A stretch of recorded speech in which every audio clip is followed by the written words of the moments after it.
누가복음 23장 39절에서 43절을 통해 오늘 달라져야 오늘 행복할 수 있다라는 말씀을 증거하겠습니다.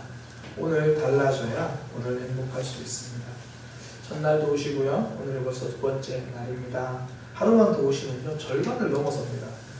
그래서 끝까지 좀 완주하게 되시기를 소망합니다. 기도를 통해서 무엇보다도 하나님과 더 가까워지는 시간 되시기를 바랍니다. 가상칠언 살펴보고 있는데요. 두 번째 말씀입니다. 오늘 내가 나와 함께 낙원에 있으리라. 흔히 오늘 본문에는 행악자, 우리가 편하게 강도라고 불리는 사람에게 예수님이 해주신 말씀입니다. 예수님이 해주신 말씀, 천국, 낙원에 대해서 말씀하고 계십니다. 참 아이러니하지 않습니까? 가장 고통의 자리에서 낙원을 이야기하고 있습니다. 내가 죽을 자리에서 예수님은 다른 사람 살리는 이야기를 합니다. 이게 바로 십자가가 알려주는 큰 비밀입니다. 고통이거든요. 그러나 거기서 낙원, 천국, 영광과 기쁨이 있다는 거죠. 우리가 흔히 하는 이야기, 노 크로스, 노 크라운. 십자가가 없으면 영광도 없다. 십자가의 그 자리에서 생명과 천국을 이야기합니다. 누구나 봐도 십자가 형태는 지옥 같은 일입니다. 그러나 거기서 예수님은 우리에게 천국 소망 이야기해 주시는 거죠. 우리 삶이 그렇습니다. 참 힘들고 어려운 순간 있습니다.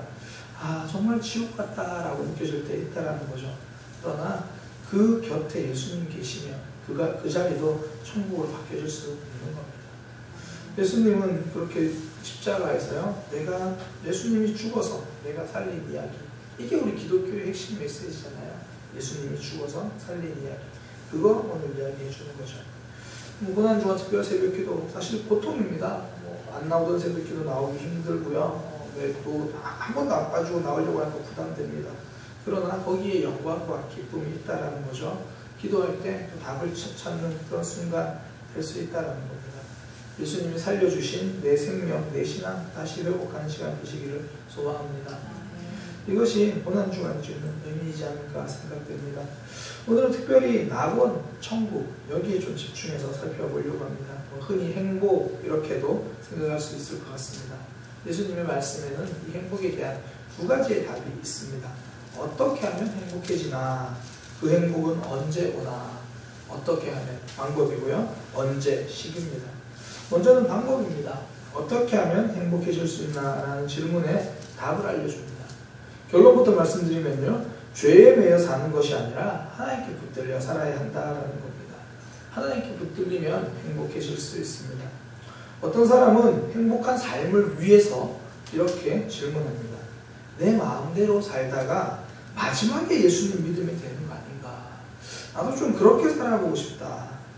이 질문은요, 행복의 순간이 예수님 믿고 신앙에 얽매여 살아가는 때보다 일단은 내 마음대로 살아가는 때가 더 행복하다, 더 행복할 수 있다라고 생각하기 때문에 질문하는 겁니다. 흔히 강도라고 불리는 이 사람은요, 여기에 대해서 답을 해주는 거죠. 이 사람의 삶으로 거기에 대해서 답을 해줍니다.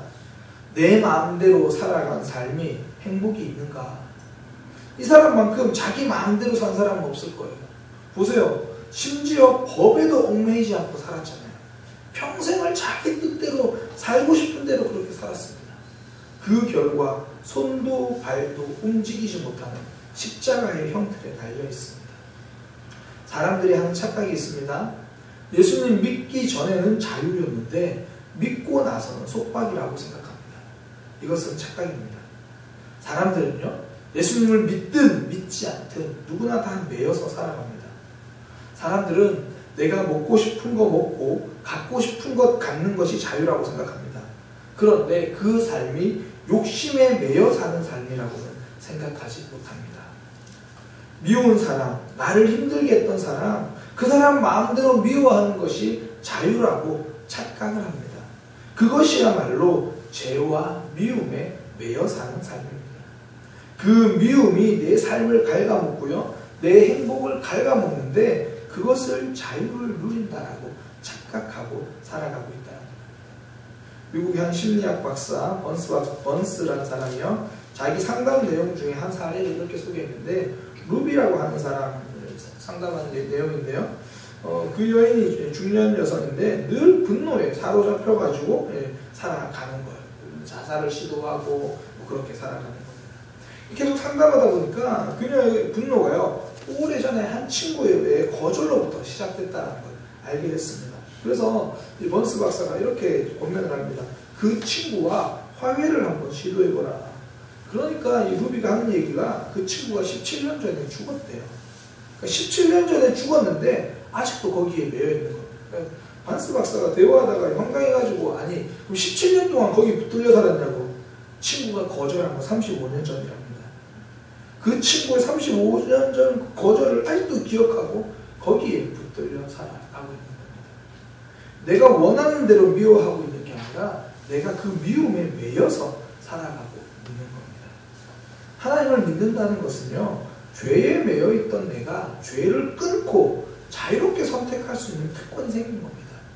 행복의 열쇠를 가지고 있는 겁니다. 십자가에 달린 이 사람은요, 내 마음대로 사는 순간이 행복일 것이라고 생각하며 살았습니다. 다른 곳에 매이기 싫어했습니다. 그래서 언제나 자기 뜻대로 자기 마음 먹은 대로 선택하며 살았다고 생각했습니다. 그런데 알고 보니까 죄에 매여 죄의 뜻대로만 살아온 거죠. 그러니 결국 강도라고 불려집니다. 행악자, 악을 행한 사람, 어디에도 얽매이지 않고 마음속 죄가 시키는 대로만 한 겁니다. 결국 십자가라는 형태에 얽매이는 사람이 되었습니다. 오히려 이 사람은 언제 천국을 약속받았습니까?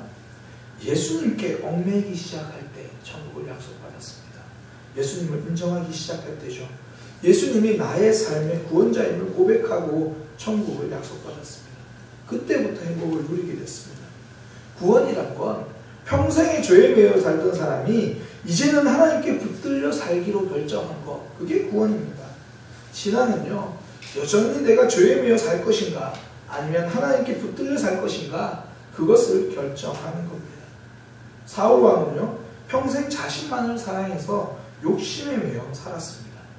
다윗은요, 하나님을 사랑해서 하나님께 붙들려 살았습니다. 자신의 욕심에 매여 산 사울은 왕이 되어 다 가졌지만 불안에 떠는 삶을 살았습니다.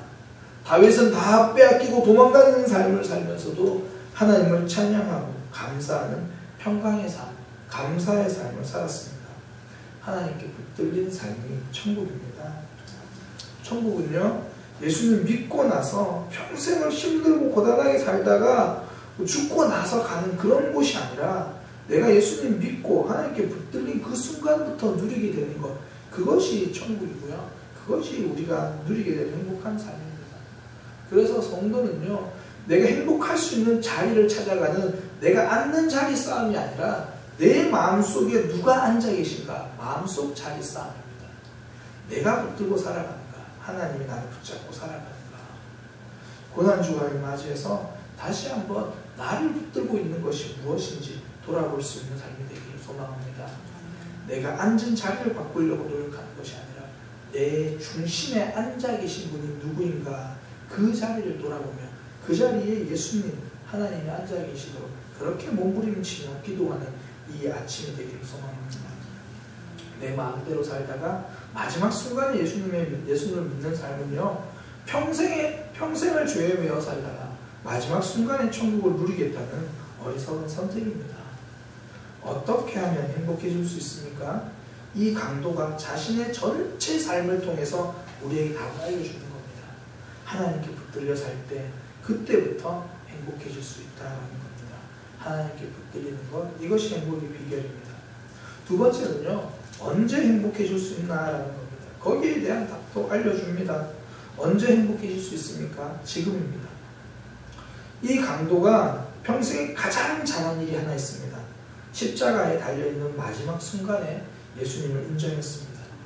그 평생에 가장 잘한 일입니다.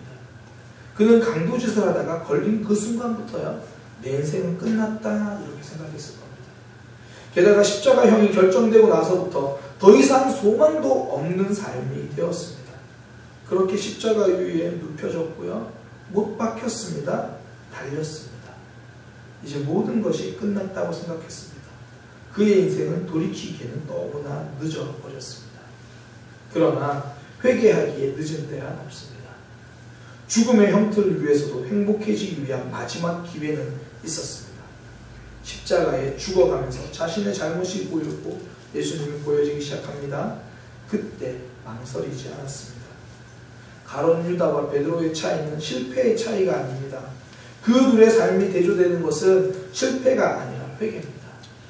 얼마나 큰 잘못을 했는가, 얼마나 오래도록 잘못을 했는가, 그 아무리 지난 죄도요, 그 아무리 오래된 죄의 자국도 예수님의 피로는 다 씻어낼 수 있다는 겁니다. 죄는 스스로 반전하지 않습니다. 잘못된 길을 계속 붙들고 깊이 묵상한다고 해서 그것이 행복으로 바뀌지 않습니다.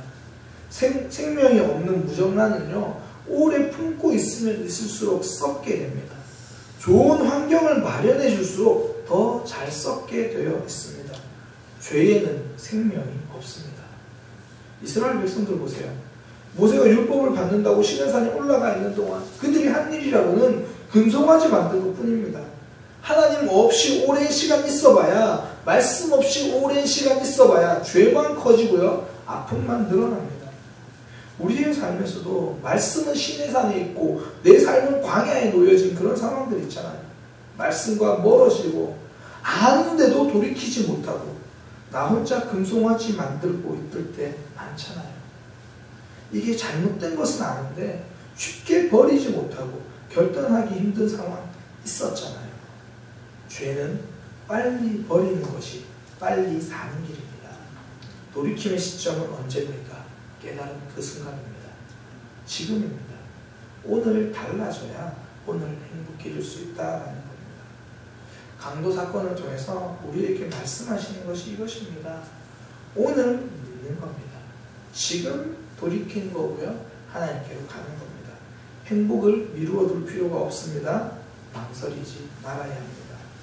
그리고 무엇보다 행복은요, 내 힘으로 내 뜻대로 살겠다, 거기 안에 있는 죄 뜻대로 살겠다에 볼 수 있어야 됩니다. 죄에 매여 사는 것이 아니라 하나님께 붙들려 사는 삶이 되기를 원합니다.